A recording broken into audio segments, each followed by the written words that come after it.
Today, you'll experience life as the world's richest person. Congratulations, you are now the wealthiest individual in history, with a net worth greater than 4 Jeff Bezoses combined. Even if you spent $1 million every day, you wouldn't go bankrupt for 2,700 years. The entire world is in the palm of your hand. But there's a catch. Everyone knows it. You are now the most famous person on Earth, and your face is on every screen in every country.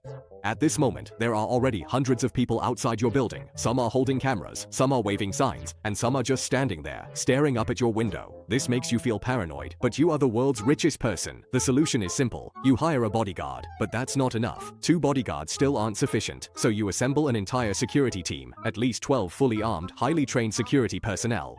Security is on duty, 24 hours a day in shifts. Protection usually reserved for sitting presidents. You make a few calls, and within 48 hours, everything is arranged. You're safe, but your Honda Civic no longer fits your status, so you buy the entire Bugatti company at a cost of $2 billion. This is only 0.2% of your net worth, like someone with a $100,000 annual salary buying a jacket. Your accountant records this as a rounding error, but you still need a place to live. The apartment building you currently live in is swarmed with paparazzi outside. Basically, the whole world knows where you live, so you buy an estate, 14 acres of land, surrounded by high walls and secured iron gates with a guardhouse at the entrance and security on duty 24 hours a day. Inside the estate, there are private roads, and you can't even see the main house from the gate. The whole thing costs $200 million, a piece of cake for you. But a place this big can't run itself. You need staff, housekeepers, gardeners, 2 private chefs working in shifts, and a property manager. A butler, a manager, a driver, and an entire maintenance team, plus IT personnel dedicated to the security system, a personal assistant, and that assistant even has their own assistant. In a single month, 63 people are working in your home. Now, you're living comfortably and securely, everything running smoothly and in perfect order. You can finally start really spending money, since you have trillions in assets, and honestly, you're a bit bored. You buy a Boeing 747, strip out the entire interior, and transform it into a private mansion in the sky. For $400 million, you buy a private island in the South Pacific. You build the largest private yacht ever, featuring a helipad, a submarine bay, a cinema, and a clinic. Price tag, $600 million. No one ever warned you about this. With a net worth of $1 trillion, your wealth grows faster than you can spend it. Even with the most conservative investments, your net worth increases by tens of millions every day. Every morning when you wake up, you're richer than you were the night before, without having to do anything. Money is no longer a problem. Security is no longer a problem. Your cars, houses, and staff are all taken care of. But all you want is a cup of coffee. The same coffee you've been drinking for years at your favorite shop. Your security team needs a 45-minute heads up in advance. By the time you finally make it through the paparazzi and into the shop, everyone inside falls silent and the barista's hands are shaking. Someone is hiding in the corner, secretly taking photos of you behind their laptop. You get your coffee. It tastes exactly the same as before, but everything around you has changed, so you stop going. You don't want to trouble others, but this money could be used for good, for real good. So you write a check for $500 million for disaster relief. The media only covers it for half a news cycle, because compared to your net worth, $500 million is just what you make in an average week. People are grateful for about a day, and then they want more. They always want more. But what really bothers you isn't the strangers. It's the people you already knew. Your phone never stops ringing, but it's never your personal friends calling anymore. Now it's lawyers, wealth managers, heads of state, and various charity directors. Everyone wants to meet with you. Everyone wants you to put your name on their project, to sign their latest check. Old friends gradually disappear. Some simply stop contacting you. Those still in touch speak differently now. Cautious, weighing every word as if each syllable must be carefully considered. You invite your college roommate to your estate for the weekend. Before you even finish your sentence, he agrees. When he arrives, he praises everything: the house, garden, wine, and guest rooms for 2 days. No matter what you say, he agrees. Even your jokes that aren't funny at all make him laugh heartily. He never argues, despite his old habit of debating you endlessly about movies, politics, or where to eat. That was what your friendship used to be like. But soon, this friendship becomes the least of your worries, because lawsuits start coming one after another, not just 1 or 2, but 17 in the first 6 months alone. An old business partner claims that you cheated him in a deal 9 years ago. A woman from Arizona alleges that you verbally promised her $10 million at a fundraising event in 2019. You've never even been to Arizona. Most of these lawsuits are baseless. At least that's what your legal team tells you. They use the word frivolous so often that you've become numb to it. But every lawsuit costs you 6 figures to fight. Each one puts your name in the headlines. Every single case requires discovery, filing documents, making statements, or reaching some kind of settlement. Your lawyers tell you to get used to it. When you have $1 trillion, people will try every possible way to get money out of you. Law has become a tool for making money, and you are the world's richest target. So you settle. 3 cases weren't settled because the other side was right, but because the cost of fighting publicly was higher than paying. Here's $1 million. Over there, $2 million is just a rounding error for you.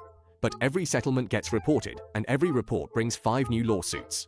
Your annual legal budget exceeds $40 million, and an entire floor of a law firm is dedicated solely to handling your cases. Most of the lawyers you've never even met. They send you lengthy weekly summaries, all trying to scam you out of money, people willing to lie in court. But life goes on, at least on the surface. Then you met him. He was intelligent, sharp, witty, and caught you off guard. He never brought up money, and you kept meeting him. 3 weeks later, you felt the relationship was real, but gradually, something felt off. In one conversation, he mentioned your private island.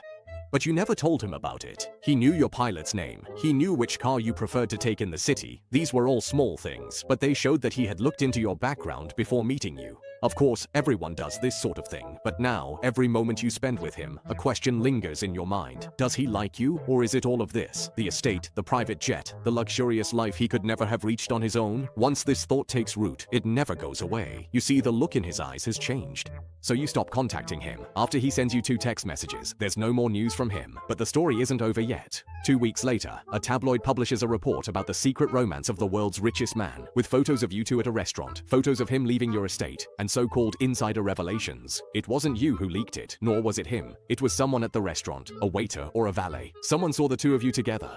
They called the media, and now his name is known to everyone. His appearance, his job, and the apartment building where he lives have all been dug up. Strangers are sending him messages, some even containing threats. Before meeting you, he had his own life, ordinary, unremarkable, unnoticed by others. But just because he had dinner with you, all of that was destroyed. Your PR team drafted a statement, and your lawyers issued an injunction to the tabloid, but nothing could restore him to his former, ordinary life.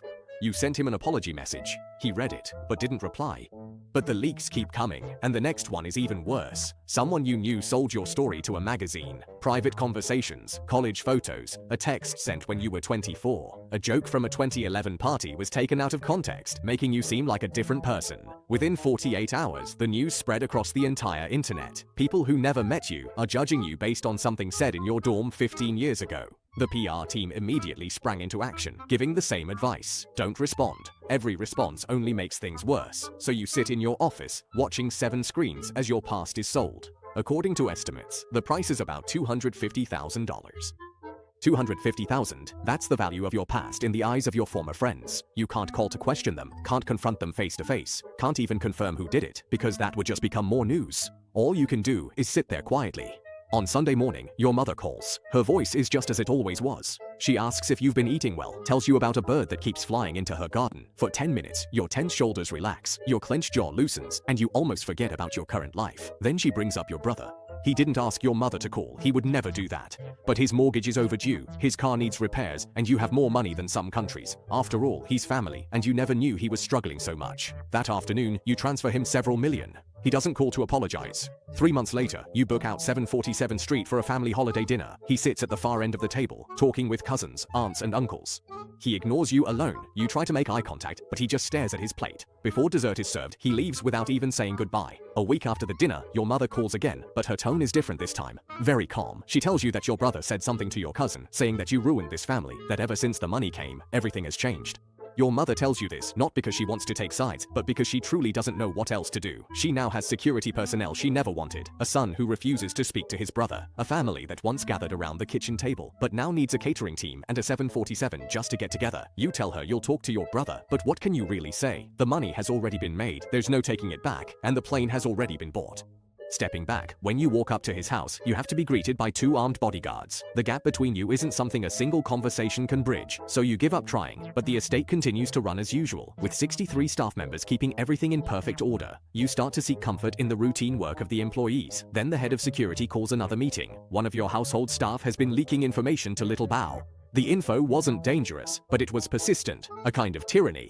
Your team traced the leak by analyzing photo metadata in a gossip column, matching the angle to a specific window in the East Wing. Only 3 employees had access to that corridor. Within 2 days, it was Linda, the housekeeper. On Wednesday morning, she was escorted out by security. You watched her from a second-floor window, carrying a cardboard box, never looking up. A man in a suit walked her to the gate, another opened the door, and she got into the waiting car. The gate slowly closed.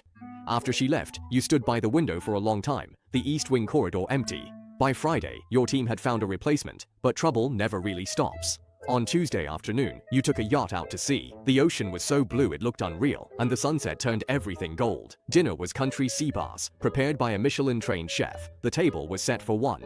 You returned to the manor and went to bed early. The master bedroom was much larger than your old apartment. Lying in bed, you stared up at the ceiling, which was stark white. Around 3 in the morning, you woke up. You got out of bed. The manor was deathly silent. The cinema was empty, 60 seats, the screen pitch black. The library was empty too. As you walked down the main corridor, there was only the faint hum of machinery. At the end of the corridor, a surveillance camera adjusted its angle to track your movement. You stopped.